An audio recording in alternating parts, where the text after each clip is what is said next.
Bonjour ma petite bombasse, bienvenue sur cette nouvelle vidéo de ma petite addiction. Je suis Lise, hypnothérapeute et spécialiste des troubles du comportement alimentaire. Aujourd'hui, je voudrais te parler du lien un peu entre sommeil et hyperphagie. What? Alors personnellement, j'adore dormir et j'ai pas de souci, tu vois, à m'endormir un peu n'importe où. Alors je ne suis pas narcoleptique, mais sur le principe, je trouve ça cool de dormir, de ressourcer mon corps pour être pleine d'énergie le lendemain. Mais je sais que c'est un vaste sujet où tout le monde n'est pas, disons, sur un pied d'égalité face au sommeil en termes de quantité, mais aussi de qualité. Alors il y a un truc qui s'appelle le rythme circadien. Je sais pas si tu connais, mais en gros c'est l'ensemble des horaires du lever, du coucher, des siestes, du temps d'activité physique, du temps de travail, etc. Et là-dedans, dans ce rythme circadien, on va regarder certaines choses en particulier. Par exemple, ton temps d'endormissement, le nombre de fois où tu t'es réveillé la nuit, le nombre d'heures où tu as dormi, quelle heure tu vas te lever et combien de prises alimentaires tu as par jour. Bon, c'est important quand même que je précise un truc, c'est que on n'a pas vraiment le choix dans notre société là aujourd'hui, mais on vit quand même malheureusement dans une société qui est en décalage avec la nature. Ok, sans faire la grosse hippie fée des forêts qui sort des bois, mais ça va de même avec le décalage à l'exposition au soleil. Et donc à un rythme de vie qui est plus trop naturel. Et ça, évidemment, ça a des conséquences. Mais tu t'en doutes déjà, hein. Et puis en plus de ça, ce rythme qui est imposé par la société, bon, déjà, combien d'heures tu vois le soleil par jour, hein? Vraie question. Et parce qu'il y a besoin, hein, quand même, pour la vitamine D et tout ça, de s'exposer à la lumière. Je te dis pas d'aller te faire cramer au soleil, ça n'a aucun intérêt. Mais combien d'heures tu vois le soleil et ce rythme qui donc nous est imposé par la société, il est imposé sur bien d'autres choses, et notamment les prises alimentaires. J'imagine que tu manges parce que c'est l'heure de manger, ou des fois tu prends pas le petit déjeuner parce que voilà, tu as décidé que tu n'avais pas le temps.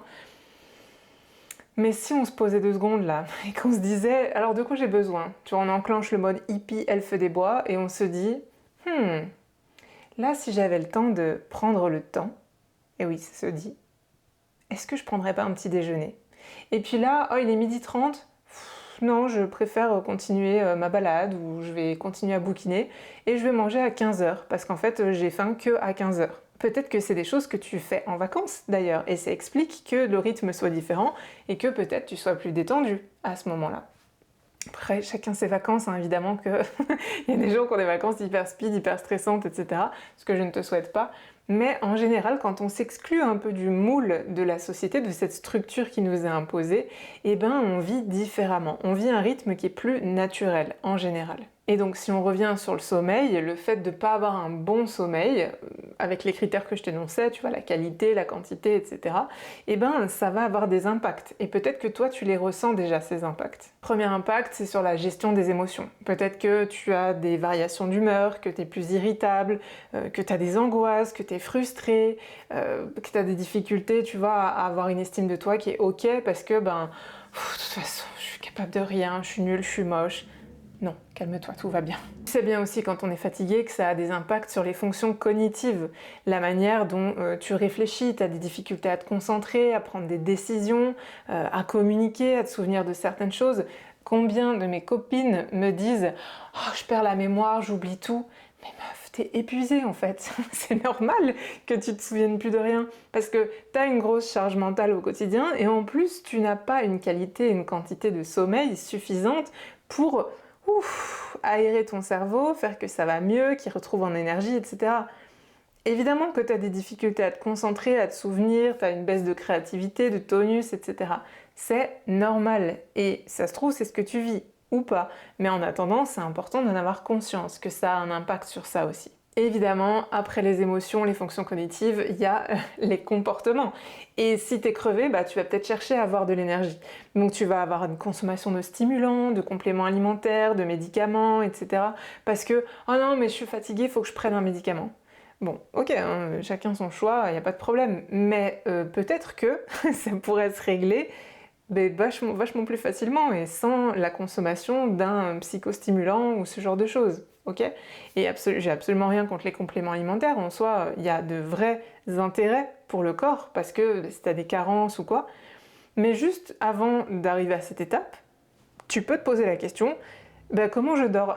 Comment ça se passe en fait à ce niveau-là? Parce que ça se trouve, la base de la base, si elle n'est pas très saine et qu'il faut juste un peu l'ajuster, c'est-à-dire bah, tu vas au lit 1 heure plus tôt, waouh, est-ce que c'est possible déjà? Ben essaye et puis tu verras. Tu fais et tu ajustes. C'est tout le temps ça mon mantra. Il n'y a pas de j'essaye, tu fais et tu ajustes. Ok? Donc vas-y, ce soir, couche-toi 30 minutes, 1 heure plus tôt et constate ce que ça fait.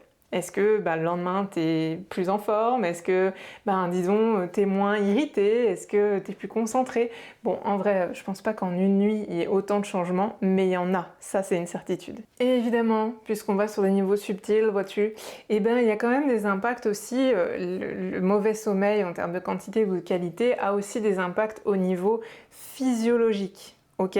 Ça va affaiblir ton système immunitaire, ça va augmenter ta tension, ça va augmenter les risques de maladies cardiaques, tout ce genre de choses. What? Mais est-ce que c'est possible? Oui, c'est possible et ça arrive parce que, on le sait, hein, que le manque de sommeil, et coucou les nouveaux parents, mais le manque de sommeil est une forme de torture. Donc du coup, c'est pas pour rien, c'est que ça brise quelqu'un si vraiment le sommeil est mauvais tout le temps. Et j'ai envie de te rajouter un petit truc, c'est que ça a aussi des impacts sur ton niveau de stress. Et oui, si tu dors pas bien, que tu es fatigué, que ça a des impacts physio, cognitifs, comportementaux, émotionnels, comment veux-tu gérer sereinement le stress? En fait, le moindre truc va devenir une montagne hyper compliquée à gérer, voire ingérable dans ta perception du truc. Et si tu prends pas 2 secondes pour respirer, déjà premièrement, et mieux dormir et prendre soin de toi, hein, je le dis, j'insiste, ça n'ira pas. Ok? Donc, sans déconner, reconnecte-toi à ton corps au maximum. Vraiment, respire, fais de la cohérence cardiaque, va marcher en forêt. Ok? Je te dis pas de faire des câlins aux arbres, on s'en fout, mais juste de prendre du temps pour toi. Et si tu estimes que t'as pas 5 minutes par jour pour respirer, ne serait-ce que ça, eh ben c'est que il est temps d'en prendre 20 minutes. Parce que c'est pas normal de pas avoir 5 minutes pour soi par jour. Ok? Tu n'as pas à vivre ta vie en ayant disparu totalement. Ok? Si tu n'arrives pas à te prioriser et vraiment dire là, waouh, c'est mon temps pour moi, il faut que tu le fasses. Il faut que tu trouves un moyen. Tu fais et tu ajustes. Bon, et il est où le rapport avec l'alimentation là-dedans? Parce que tu nous parles du sommeil, et c'est très intéressant d'ailleurs, merci beaucoup, mais surtout, le lien avec l'alimentation, il est où? Attends, j'arrive. Tu l'auras bien compris, la mauvaise qualité ou quantité d'un sommeil a des impacts sur bien des niveaux, bien des choses. Et je te parlais des comportements. Hey oui, ça influence les comportements que tu as, comme le circuit de la récompense par exemple, comme la régulation énergétique et émotionnelle. Je te parlais du stress, s'il devient ingérable, tu te doutes bien que, tiens c'est marrant, quand je suis en séance, les gens me disent « je mange pour m'apaiser ». Je mange pour me réconforter. Très bien. Et tout ça, ça fait quoi quand tu manges pour compenser une émotion négative que tu n'arrives pas à gérer? Eh bien, ça va dérégler ton appétit aussi. Ça va dérégler tes envies de manger, tu vas avoir l'impression de vouloir tout le temps manger, puisqu'en fait, de base, manger, c'est pour le corps. Je dis ça comme ça, même si, oui, il y a l'alimentation émotionnelle, plaisir, blablabla. Manger, c'est pour donner à ton corps de l'énergie. Point. Fin de l'histoire. C'est pour de la survie, c'est comme ça. Et après, bien sûr que tu rajoutes du plaisir et que tu réponds aux besoins émotionnels. Mais avant toute chose, c'est pour nourrir le corps. Et cette dérégulation énergétique et émotionnelle, mais il va se passer quoi? Si tu as tout le temps envie de manger et que tu manges tout le temps parce que tu as tout le temps besoin de compenser ce stress ou ces émotions négatives, tu vas te sentir pas bien. C'est peut-être déjà quelque chose que tu expérimentes, tu culpabilises, ça te rend plus triste, ça va augmenter ton impression d'avoir besoin de réconfort et voilà la boucle qui commence et qui ne s'arrête jamais plus. Ou du coup en fait t'es triste, tu manges pour compenser, mais du coup tu te sens pas bien parce qu'en plus tu prends pas soin de toi, du coup t'es triste et du coup tu continues ce truc tout pourri. Mais t'es pas condamné à vivre comme ça, encore une fois je te le redis, comme dans toutes mes vidéos, il y a des solutions qui existent. Mon conseil d'hypnothérapeute spécialisé dans les troubles du comportement alimentaire, c'est déjà Call Me Baby, donc pour qu'on fasse une séance ensemble où tu peux suivre en toute autonomie l'une de mes formations. Il y en a sur différents sujets, notamment la gestion du stress, des émotions, se prioriser, les compulsions alimentaires, perte de poids, bref, tu trouveras ton bonheur, ça c'est sûr. Mais si tu souhaites améliorer ton sommeil, voilà mon conseil numéro 1. Mets-toi un rappel sur ton téléphone pour te coucher à une heure précise. Je dis pas dormir, je dis de te coucher, que ce soit là ce soir ou le week-end. Il s'avère que ça se trouve tu regardes cette vidéo le week-end, mais ça marche quand même. Mais tous les soirs, tu te mets un rappel et tu t'y tiens. Ok? Alors je te dis pas d'aller coucher à 19h30, mais pourquoi pas en fait, du moment où t'essayes, enfin pas t'essayes, tu fais et tu ajustes. T'as vu? J'ai failli tomber dans mon propre piège. Pour t'aider à t'endormir et avoir un sommeil réparateur, ferme totalement les volets.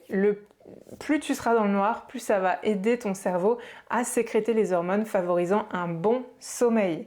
Donc vraiment, ferme les rideaux, sois dans le noir total et tu verras, bon si t'as peur, tu te mets une petite veilleuse mais ça n'a aucun intérêt. Le but c'est de sécréter les hormones pour t'aider à mieux dormir. Quand tu te réveilles le lendemain matin, mais tu t'étires ma biche, tu fais du mouvement dans ton corps, tu peux faire ça, exactement.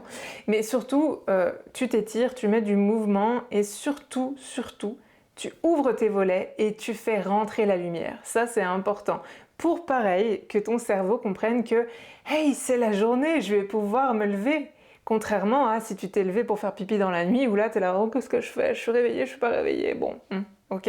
Limite ton exposition aux écrans. Alors, c'est peut-être un conseil que tu as entendu 3000 fois, mais tu l'entendras 3001 fois, parce que je répète. Mais tu t'en doutes de parce que je t'ai dit, la luminosité, l'obscurité ont une influence directe sur la sécrétion d'hormones au niveau de ton cerveau. Et bien cette lumière factice, elle a aussi une incidence sur la sécrétion d'hormones et sur ton cerveau. Et donc sur la qualité de ton sommeil. Donc limite les écrans, écoute, tu fais des expériences, tu ajustes, mais le but c'est vraiment d'améliorer ton sommeil pour retrouver cette homéostasie, le fait d'être bien au niveau physique, comportemental, émotionnel, de ton système immunitaire, etc. Tu verras, il y a des impacts de ouf, tout comme la respiration d'ailleurs. Je ferai d'autres vidéos là-dessus, mais c'est important. Dernier conseil, essaye de maintenir l'environnement où tu vas dormir dans une température entre 18 et 21 degrés. Ok, alors peut-être que là tu te dis mon Dieu ça caille de fou, je suis la première à avoir couiné quand j'ai entendu ça, oh Dieu non c'est trop froid. Mais en fait ouais, le corps a besoin et le cerveau aussi a besoin de cette fraîcheur pour dormir comme il faut. Alors bien sûr, si c'est en période de canicule, tu oublies ce conseil, on ne peut pas tout avoir dans la vie.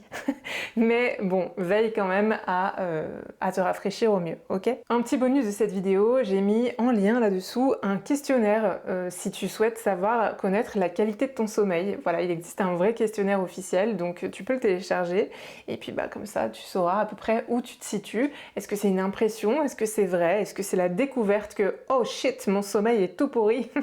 Et tu sauras en faisant ce questionnaire. Je t'invite vraiment à le faire et puis surtout à prendre en considération mes conseils. N'oublie pas que les troubles du comportement alimentaire sont multifactoriels et que si ça se trouve, ton sommeil tout pourri, ton stress au quotidien, le fait que tu te sentes pas bien et que tu aies besoin d'autant de réconfort et d'apaisement, ça pourrait se régler hyper facilement en dormant mieux.